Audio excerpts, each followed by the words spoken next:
Well, dear colleagues, thank you for joining this conversation between international and Polish civil society organizations immediately following Poland's Universal Periodic Review here in Geneva. I'm Matthew Jones, working with Human Rights House Foundation, and we work closely with Polish partners in monitoring the human rights situation in Poland and participating and engaging with the Universal Periodic Review process. I'm joined by colleagues from Helsinki Foundation for Human Rights, Campaign Against Homophobia, and Client Earth. The purpose of today's conversation is, of course, to offer a rapid reflection on the recommendations that have been given by the many delegations, some 79 delegations as part of today's UPR of Poland.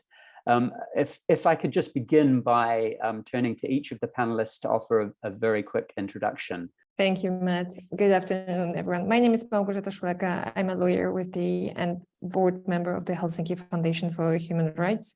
We are one of the biggest and oldest human rights organizations in Poland, for the fourth time engaged in the UPR process concerning Poland. It's a pleasure to be here today.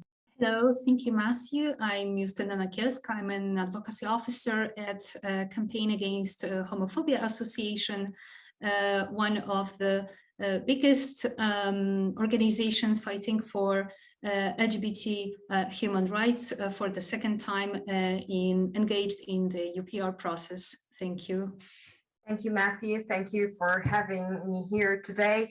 My name is Zuzanna Rudzińska-Bluszcz, and I'm the president of the management board of Client Earth Foundation in Poland. Thank you, Matthew. Hello, my name is Konrad Siemaszko. I'm also a lawyer with the Helsinki Foundation for Human Rights that Gosia has already introduced, one of the oldest and biggest NGOs in Poland, human rights NGOs in Poland. At the Helsinki Foundation, I specialized in freedom of expression and freedom. I want to begin by turning to Gosia with Helsinki Foundation for Human Rights.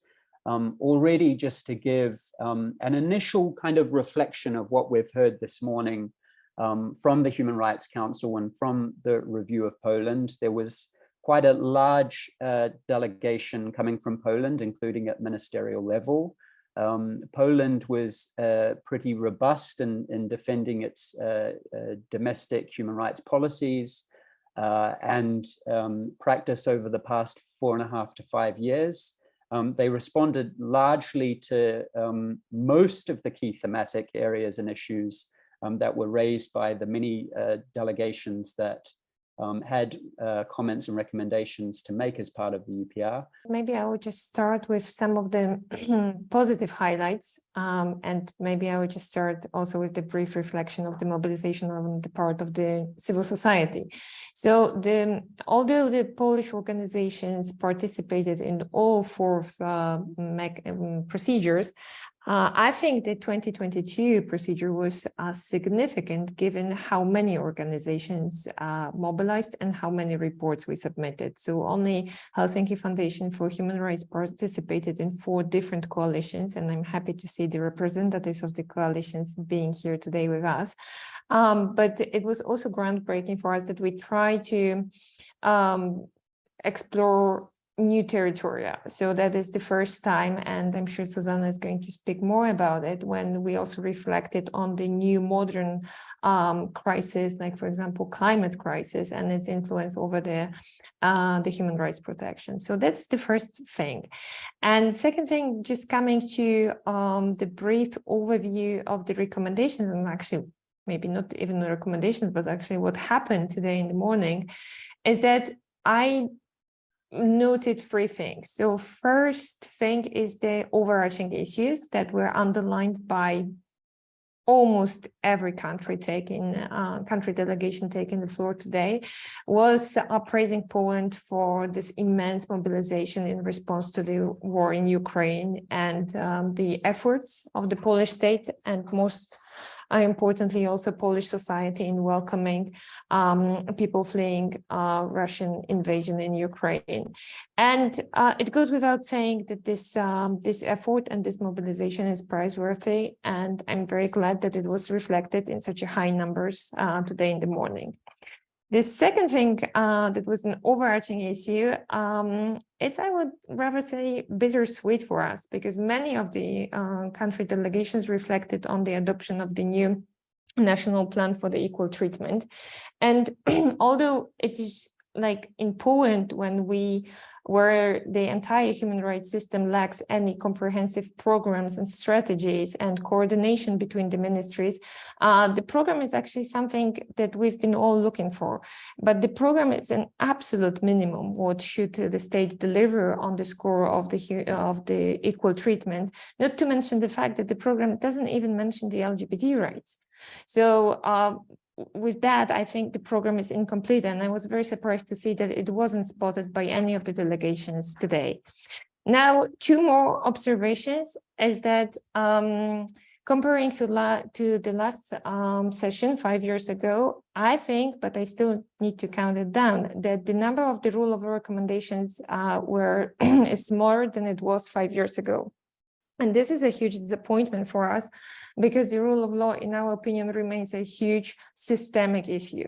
And without guaranteeing the independence of judiciary, we can't talk about the effective protection of human rights on any of the categories, be it the migrants' rights, refugees' rights, media freedom, you name it.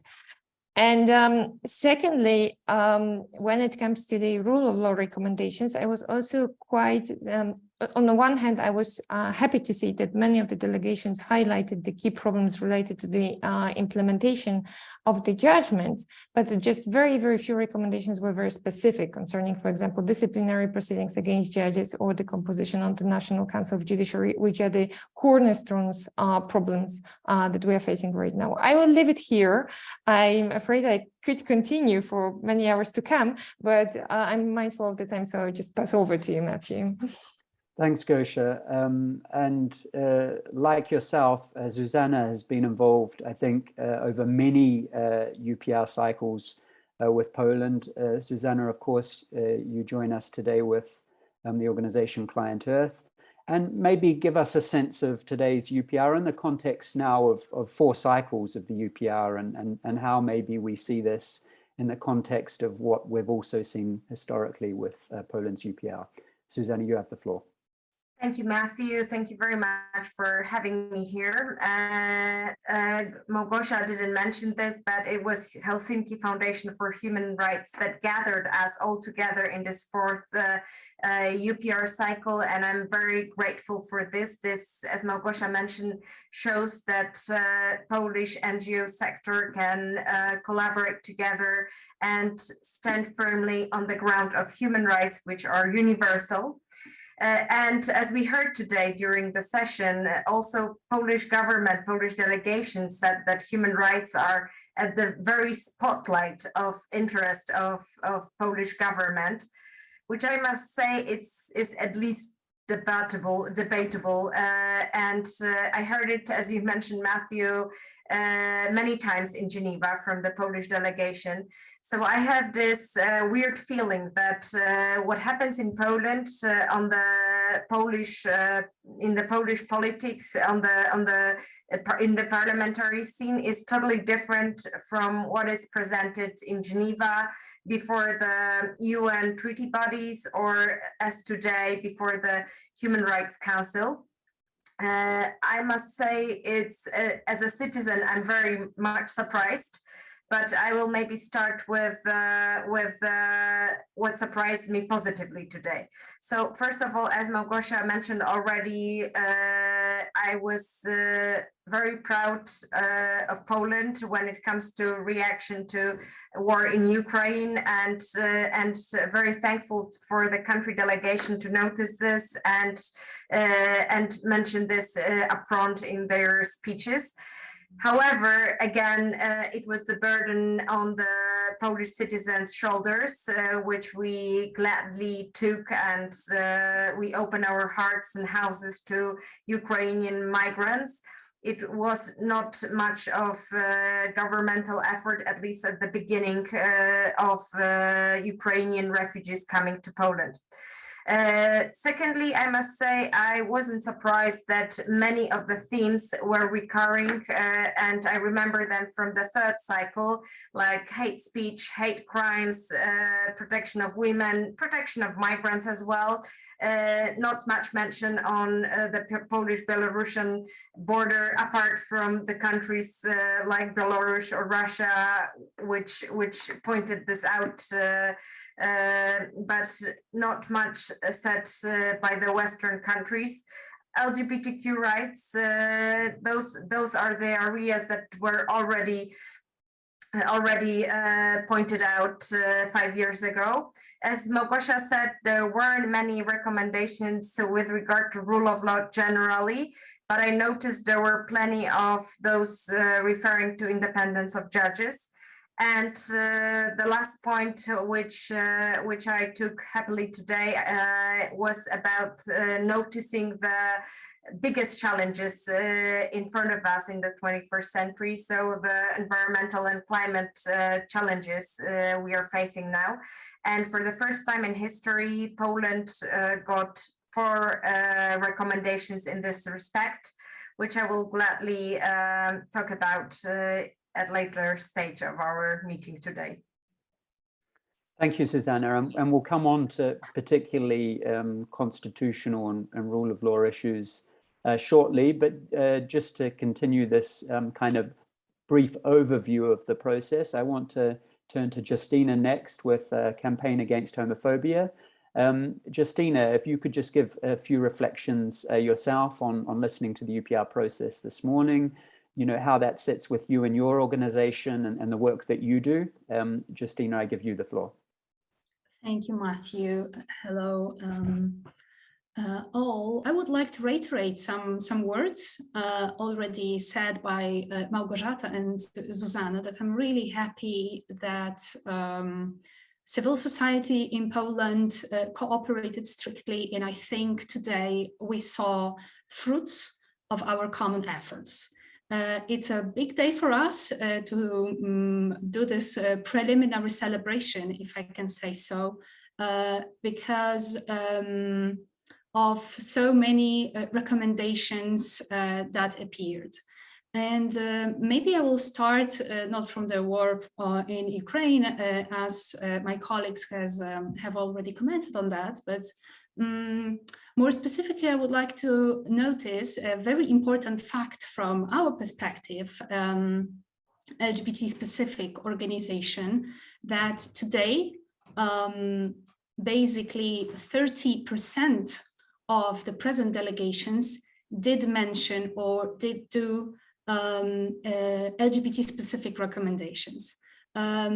We saw the topic being recurrent. Maybe we can comment on the specificity of these recommendations later on, but I would like to note the fact that it was one of the recurrent topics. I would like to say a few words about national action plans for equal treatment. As Małgosia mentioned, indeed, it was surprising for me to hear so many delegations mentioning it without going into details, because as it's been said, the plan does not mention LGBT acronym as a whole nowhere in the text. We have vague mentions about sexual orientation, and also the person responsible for putting this national plan in practice has voted in favor for stop LGBT bills that would, in the parliament last year, that would severely affect freedom of assembly of our community. And just as a way of introduction, I would like to mention also the very important fact, but very sad one, that most of the countries mentioning LGBT specific recommendations were actually concentrating on amending properly the existing legislation. In my opinion, it shows the severe situation lived by LGBT community in our country. We've heard words like stigmatization, marginalization of LGBT community. And I think it's very significant that most of the delegations concentrated on such basic things as security, dignity of LGBT community. And I will stop here and I will pass it to you, Matthew, again. Thank you. Thank you, Justyna. And finally, I want to turn to Konrad, also with Helsinki Foundation. A lot of good, remarks on the general level has already been mentioned. I was glad to hear rule of law issues raised several times, and the question of discrimination, including LGBT rights, raised several times. Justyna mentioned it, but saddened to hear so little about the humanitarian crisis at the Polish-Belarusian border, except from some rogue states that rather settled in on that faith. I have focused during the session mostly on the media freedom for expression that I specialized in, and just on a bird's eye view on this part, I counted 10, I think, delegations that have provided recommendations to Poland on media freedom out of 79, as you said, Matthew, which participated in the sessions. I was sort of hoping that there would be more recommendations taking into account the sharply deteriorating state of media freedom in the last years. And what is perhaps even more disappointing is that, if I'm correct, I haven't heard any responses whatsoever from the Polish delegation on the freedom of expression, media freedom issues. When it comes to recommendations in this area, most of them were quite on the general level. And due to this, in a way, they did touch upon most of the key issues, but mostly on the very vague, high level. Some of them are quite specific. I'll be happy to go to those in the next part, and I think it's important that they also include very specific recommendations. Although I do have an impression that the last UPR session included more specific recommendations in this area, which I find quite surprising.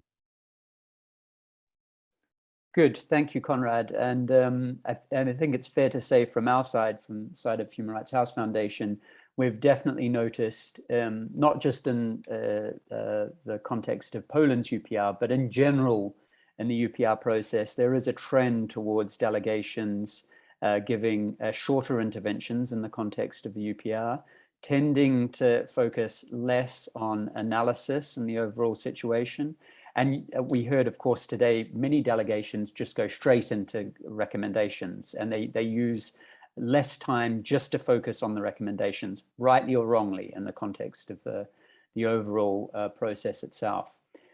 We've heard a little bit already about rule of law and the kind of macro situation. I just want to give each of you a couple of minutes to focus in on this a little bit more. By my count, we had nearly a quarter of all recommendations relating either to the implementation or signing or ratification of international conventions or optional protocols to conventions, or specifically on the issue of rule of law, the independence of the judiciary. I mean, Gosha's already mentioned that there seemed to be quite a bit less recommendations in this cycle than there was in the last cycle. I would definitely agree with that analysis.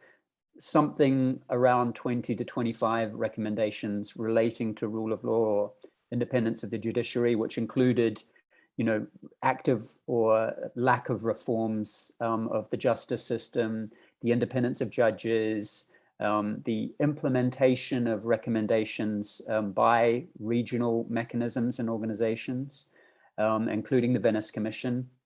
And then, of course, the ratification of international instruments, the ratification on the Convention on Enforced Disappearance, the Convention on the Rights of Migrants. We heard quite a number of delegations raise ratification of the optional protocol to the Convention on the Rights of the Child, which allows individual communications, also to the optional protocol on the Convention of Economic, Social, Cultural Rights. Quite a large number of recommendations relating to ratifying existing conventions and treaties, which is perhaps surprising for a state like Poland. You might like to reflect on that, but I just want to turn back for a couple of minutes to each of you, just to reflect on the kind of the bigger macro recommendations that were given. Nearly a quarter, I would say, of recommendations in today's UPR. Gosha, if we first come back to you, you have the floor. So maybe I would just start with the recommendations on the rule of law, because these were the one we advocated most in our reports. And first of all, I'm very surprised with that disproportion, because one may think that 5 years ago, when we had much more recommendations on that regard, there were definitely less to cover when it comes to the rule of law crisis in Poland. Whereas after 5 years, there's numbers, thousands of problems that could be tracked by the recommendations. And I also understand that it's not very high on all countries' agenda. To rule of law isn't maybe the highest priority for some countries, but there are still certain issues concerning the functioning of the judiciary that could be spotted as a consequences of the rule of law crisis and could have been reflected by the delegations and in the recommendations. I'm saying, for example, about the systemic problem of the length of the proceedings. By my account, 5 years ago, it was mentioned a couple of times in the recommendations. Now it hasn't been mentioned at all. Whereas we saw in the last 5 years that the proceedings before the Polish courts are getting longer and longer, mainly because of these huge reforms that are happening in the last 5 years. So that's the first thing. When it comes to recommendations as such, I think they pinpointed those that were concerning rule of law issues that just spotted the very problems where they are right now. So the disciplinary proceedings against judges, the composition of the National Council of Judiciary, but no one mentioned, for example, the Constitutional Tribunal. That was a huge issue 5 years ago. Now it hasn't been mentioned at all, or only a couple of times. Why not? The problem, this is still the beating heart of the corrupted rule of law system in Poland, and this is the tool in the hands of the government to rubber stamp the changes implemented by the governing majority. So it's a bit of it's a bit sad that it wasn't reflected at all today in the discussion. Then on the other hand, there was several recommendations concerning the National Council of Judiciary, which is a good sign, and to that the government reacted in the defense narration, saying that the National Council of Judiciary is composed in the light of the international standards, and also evoked the Spanish example, which we also heard at the national level so many times over the years.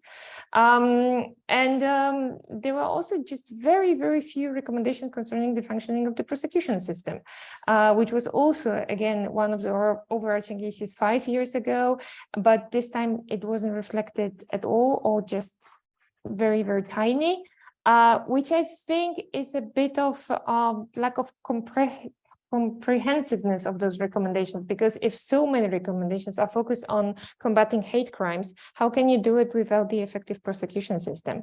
So that's why I would urge the diplomatic community to look into the problems from much more comprehensive global manner and see that the rule of law crisis is really in the center of that. Thank you, Gosha. I want to turn to you now, Zuzanna, not just to reflect specifically on rule of law issues, but also your organization has a particular focus on environmental related rights.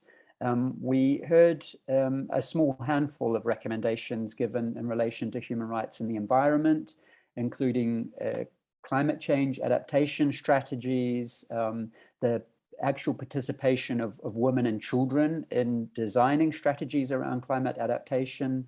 There was a recommendation given around greenhouse gas emissions, the rights of environmental human rights defenders.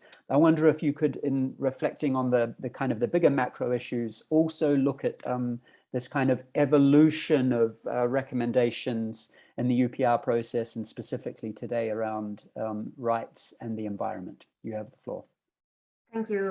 Yes, indeed. It is, as I mentioned before, it is the first time that Poland received recommendations with respect to environment and climate strategies. So I am very happy with that, because it clearly shows that the country delegations duly notice and recognize the urgent need to deal with those issues in the following years.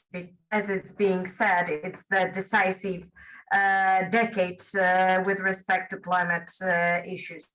And as you mentioned, Matthew, there were 3 recommendations with respect to adaptation and mitigation strategies.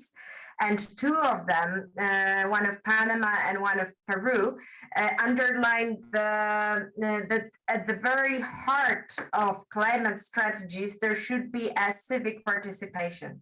And this is also linked with the rule of law problem in Poland and with the shrinking civil space. As we all know, or maybe not, the legislative process in Poland currently is very symbolically depicted by the fence surrounding the parliament, a fence disabling citizens to get closer to their representatives. And in fact, citizens have almost no say in the legislative process. There is almost none consultations, or the consultations are led in the way not to enable people to participate. And what is closer to our hearts than the changing climate, the winds, heat waves, floods that will adversely affect each and every one of us, irrespective of our features, nationality, age, sexual orientation, religion, and so on and so forth. The climate problem is universal, and it should be tackled hand in hand with the society. And I'm really happy that this was recognized by 2 country delegations. Another recommendation of Costa Rica included the urge to recognize a human right to a clean, safe, and sustainable environment. This comes very handy, as the Supreme Court last year said that there is no personal right to a clean environment in a clean environment case. And I think, and I believe that such recognition in judiciary will come. It's still time, and it will be recognized by Supreme Court or other court, civic court in Poland. Maybe not this year, maybe next year, but I'm sure such change will come, and this will empower people to stand firmly and to fight their ground. But if I may just mention one overarching issue, is that, as you noticed, almost all of the delegations, this is kind of a theater, as we all know, at the Human Rights Council, wished success in the UPR process to Poland. And this made me think, what is the success in the UPR process? And I remember 5 years ago, when representing the Commissioner for Human Rights in Poland, how happy I was that Poland has accepted the recommendation with respect to changing the criminal code regarding the hate crimes. But no legislative changes followed. Is this a success that such recommendation was issued? No, the true success would be if Poland approached the UPR process in a really constructive mindset and wanting to learn and change its public policies. Thanks, Zuzanna. And indeed, that's the challenge for us as civil society, and also, of course, the states making, the recommendations themselves, that we are following up with Poland, that we're ensuring that recommendations that are made are actually implemented in the coming cycle, that we're not sitting here again in 4.5 or 5 years' time and reflecting on the same recommendations being made. I next want to turn to Justyna again. You mentioned in your opening comments quite a large number, pleasingly, of recommendations focused on LGBTQI-related issues and rights. I wonder if you can kind of little bit go into more specific detail with regards to your reflections. We had around 20 specific sexual orientation and gender identity related recommendations. There were recommendations related to gender-based violence, quite prominent, actually, more prominent, I would say, in this UPR cycle than in the last. There were quite a large number of recommendations relating to reproductive health and rights, and also the issue of same-sex partnerships was also raised by a number of delegations. So I wonder if you could just reflect specifically on that quite large number of recommendations that were made. Were there gaps that you saw? And also, you know, if you're a kind of, if you're sitting on the sidelines in this process and you come and you listen to the UPR of Poland, what would you come away with when it comes to this area of rights related issues for Poland? Where really should they be focusing their attentions in the coming years? You have the floor. So I think I will start from where actually Zuzanna finished, because this is our main problem. We are meeting at the session. The government responds to the recommendation saying that in legal acts of Republic of Poland, everybody are protected. You cannot discriminate anybody on any grounds, but in practice, sadly, it looks differently. And here comes the reality.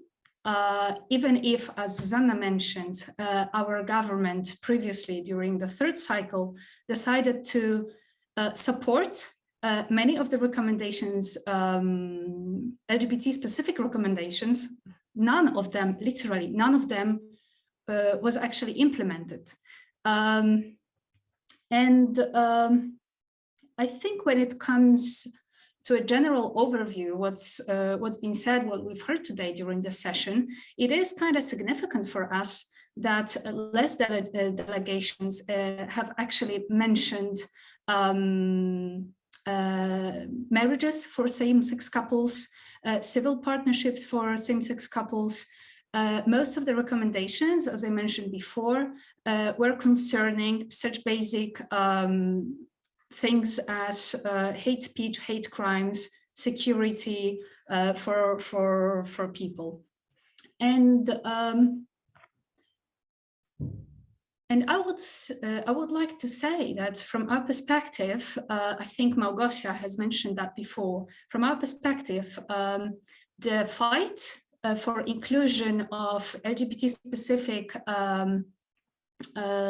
legislation on hate crimes and hate speech, so all this bias of sexual orientation, gender identity, and sex characteristic is useless if there is no rule of law. So we have to come back to the situation that our state, our country is actually respecting the rulings of international tribunals.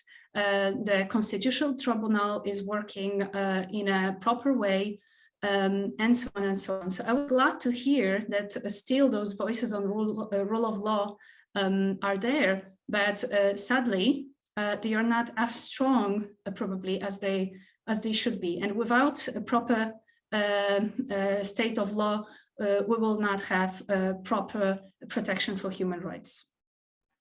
That's it. Thank you, Justyna. And now I want to turn to you, Konrad, particularly to focus on the freedom of expression related recommendations that came up today. We had a large number actually of recommendations that related to hate speech, to incitement of violence, to, of course, hate-related crimes connected to hate speech, as well as recommendations relating to media pluralism. But I myself was a little surprised there were not more recommendations relating to the media environment. But there were some. There were some that focused on, for instance, SLAPS, strategic litigation against public participation. There were some relating to defamation and reform of legislation in relation to defamation. In response, Poland seemed to be pretty quiet on freedom of expression, kind of its response to freedom of expression related issues and recommendations. It said quite a bit on hate speech, but not really much on media pluralism. What were your thoughts, and what were we missing, and where do we go from here? Yes, indeed, as mentioned, the number of recommendations on media freedom of expression was not as high as one might expect, taking into consideration both sort of the domestic context and what has been going on in Poland for the last 5 years, which is reflected in the sharp decline in the Reporters Without Borders index from 18th position in 2015 to 68, I think, last year, but also taking into account what is going on in the international debate. There has been really so much going on in the last around 4 years when it comes to international debate and media freedom and acceleration on the sort of standard setting, which is perhaps the best reflected in the European Union proposals on the SLAP directive and the European Media Freedom Act. But these are, I think, symptoms of the larger context where the international community really sees several threats on media freedom and starts to really discuss very concrete measures to address them. That's why I was so surprised to hear that some of them were not addressed at all, and others were addressed in such a fake level where they are already much more developed than they were actually in the previous UPR session. The acceleration on the standard setting is really impressive. So the missing things that are already sort of there, both when it comes to the real domestic problems and recognition on the international level that is a media freedom problem, were notably the use of state funds, state advertising and other forms of finances as a way of gaining political control over independent media, and also the question of protection of journalistic sources in the context of surveillance, whereas both these issues are relevant in Poland, both these issues are there in the international standards, and even there were concrete documents, Venice Commission, for example, opinions that could be directly applied in the recommendations, but unfortunately were missed there. On the other hand, one could see that several recommendations sort of reflected this developments, and as you mentioned, on the previous UPR session, nobody mentioned SLAPS as an option, and I think it reflects what happened in Europe the last 4 years when it comes to discussion. So I was very happy to hear about strategic lawsuits against public participation and vexatious lawsuits as concrete recommendations. I think at least they appeared twice from 2 delegations. Similarly, the question of independence of the public media authorities mentioned, I think, by the Brazil delegation was also something that has been increasingly being recognized, and I was very happy to hear that.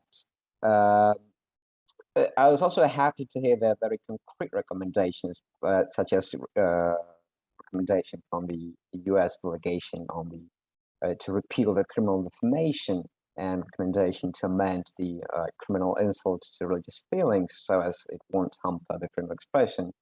But here I would come back to reflections that Zuzanna and Justyna already mentioned, that you know, it's great to hear this kind of concrete recommendations. I might imagine that perhaps even the state, the Polish government might accept them, but I wouldn't expect them to really implement it. And there are several general recommendations, just simply mention independence of pluralism of media and protection of harassment and intimidation of journalists. Of course, very happy that these kind of issues were mentioned, but on this kind of very high level, it's I think that their impact may be lesser than the other recommendations. Good, thank you, Konrad. And before I come back to everyone kind of on next steps and final thoughts on today's process, Kosha, I wonder if I can just come back to you briefly. You know, you rightly said in your opening comments that a lot of time and attention was devoted to addressing the treatment of Ukrainian refugees and those who are escaping the renewed war of Russia in Ukraine. Nevertheless, we did see well over 30 recommendations relating to Poland's treatment of migrants and asylum seekers. There were kind of a range of different areas of focus, from general protections to treatment of unaccompanied children, to treatment specifically of minorities, including sexual minorities in the asylum process, monitoring on the border. One delegation even said that, you know, there should be space for the Human Rights Council to be doing some form of monitoring on the border, and also recommendations relating to the treatment of NGOs and human rights defenders who are monitoring this issue. I wonder if you could just briefly reflect specifically on these few dozen recommendations in relation to migrants and asylum seekers. Absolutely, and thank you, Matthew, for raising that point. There were just too many things to reflect on, and I'm happy that we still have time to discuss that further. Well, I think that what is important to remember is that we have double standards when it comes to treatment of refugees in Poland. And whereas so much, and as I said, deservedly, spotlight is being put on the situation of the refugees fleeing Ukraine, 100 kilometers up north, the situation on the Polish-Belarusian border is completely different. And as of middle of last year, we've been observing and monitoring the humanitarian crisis that is going on there, and the legalization of pushbacks and numerous human rights abuses.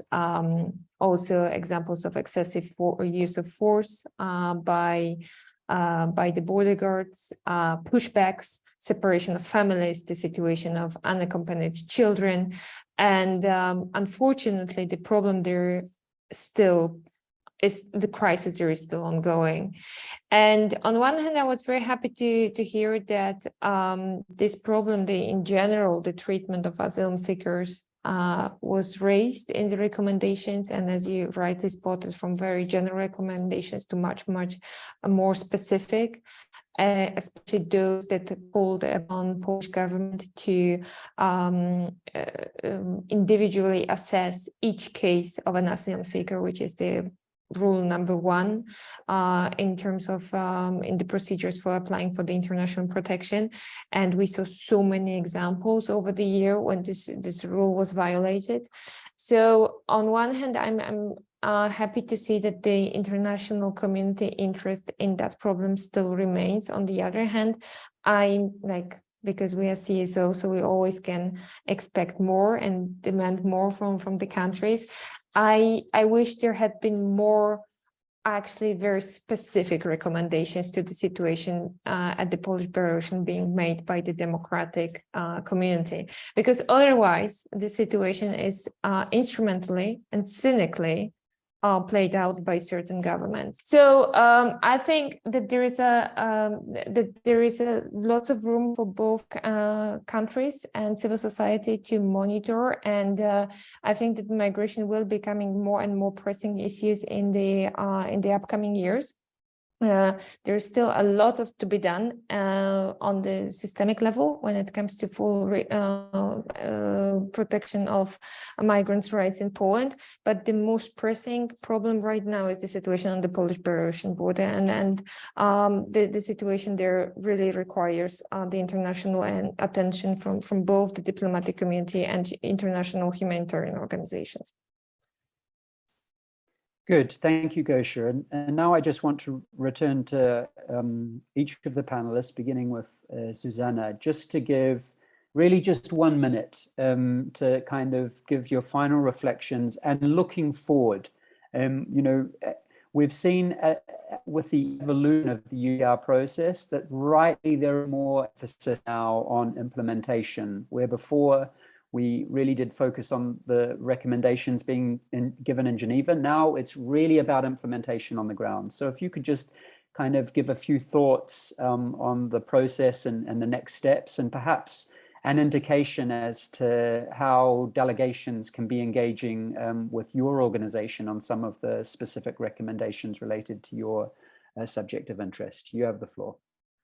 1 minute, very challenging. Well, I would say two things. The first thing is that a call to our government, to the current government and future governments. We have popular elections coming next fall. Please treat UPR and civil society as a whole as a help for you to govern better, for you to address more in a better way the challenges facing governments and Polish society in the 21st century, and not as a formality or enemies that you have to just ignore at best. So this is my call to all those active in the public sphere.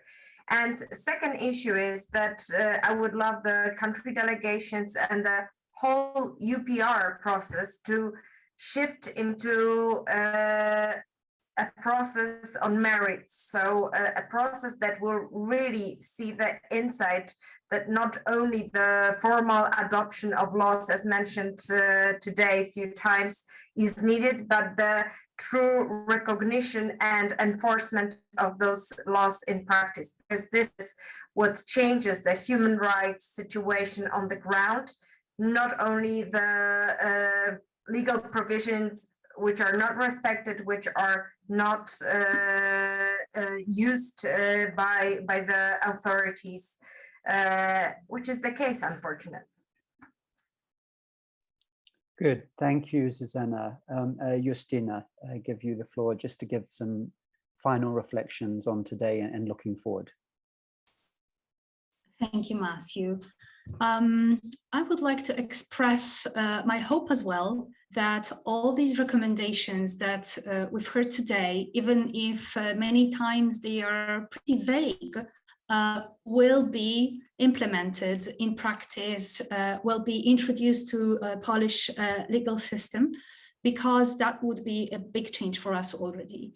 And I would like to say that even if our rights are taken away, even if we notice since many years shrinking civil society space, we are still pretty strong. And when there is more oppression, the more resistance is being born, and we will not give up on actually pressuring our government to introduce something they promise to introduce. And having said that, we are counting still on other countries to partner on this process with us, being strong, being in touch with us, because we are playing on the same side.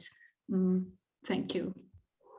Thank you. And Konrad, some final thoughts and reflections from you. Yes, two things on my side as well. I think it's really important, as Zuzanna mentioned, the next year elections is important context as both something that, important to keep in mind when thinking about implementation of these recommendations, as many of them would be crucial in the media freedom area for the fairness of the election. I haven't mentioned one of the quite concrete recommendations would be one of the crucial here, that is the ensuring the respect for impartiality and balance and important in public media as the obvious example of relevance of the recommendations on the election process.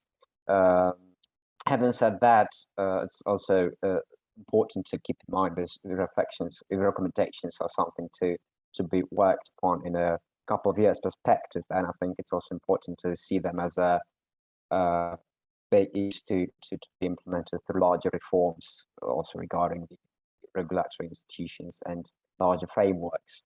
And secondly, I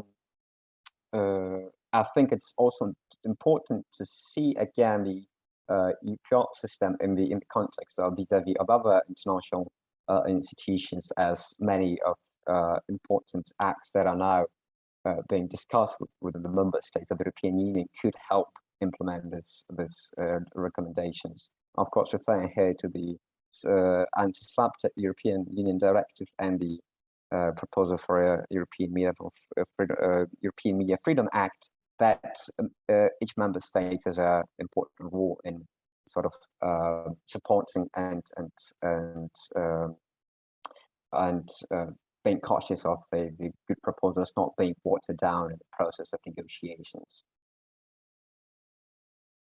Good, thank you, Konrad. And then finally, Gosha, just some final thoughts from your end. Well, first thought is that we need to keep that spark alive, and with the fourth cycle coming slightly to an end, we still need to gear up for the fifth cycle. And I think what this today's session taught us is that not only the number of recommendations count, but also the quality of them. So I think that this is also a challenge for the civil society, but also a great lesson learned how to work with the delegations in the upcoming years to shape the proper, timely, and very concrete recommendations. That's the first thing. Second thing is that I just want to reflect on what Justyna and Zuzanna said, that implementing the large chunk of those recommendations can be implemented within a month, and it would have taken just legal changes. But we are far past that point when we can say that changing law actually changed something in the situation of the real people and prevent human rights abuses. So it's not only legislation, and I'm saying it as a deep heart, saying hard as a lawyer, but also the entire process of creating the human rights culture. And this is the biggest challenge we are facing, among many, many other things that we are dealing with. I think that the end game for us is that how to advance the human rights culture in Poland and abroad in general, because otherwise that would be just letters written down in the official journals. And if we cannot implement them without the effective court proceedings or the civil society or the government that could be a partner for the civil society, then we really have a problem. So that would be my parting thought. Good, thank you, Gosha, and thank you all panelists for that rapid analysis following Poland's Universal Periodic Review earlier today here in Geneva. The success, of course, of the UPR process, as has already been reflected on, is really measured in the improvement of the human rights situation on the ground in Poland. All of our organizations here today, Human Rights House Foundation, Helsinki Foundation for Human Rights, Campaign Against Homophobia, and Client Earth are all really committed to improving the human rights situation in Poland. All of our organizations can be contacted for further information in relation to the recommendations that have been given to Poland today as part of the UPR. Of course, we're also committed to monitoring Poland's progress and its implementation of the recommendations in the coming year, and working with delegations who have given those recommendations to make sure that they are implemented. That's it from us today. Once again, a big thank you to all of our panelists, and we move forward together on Poland's UPR. Thank you and goodbye.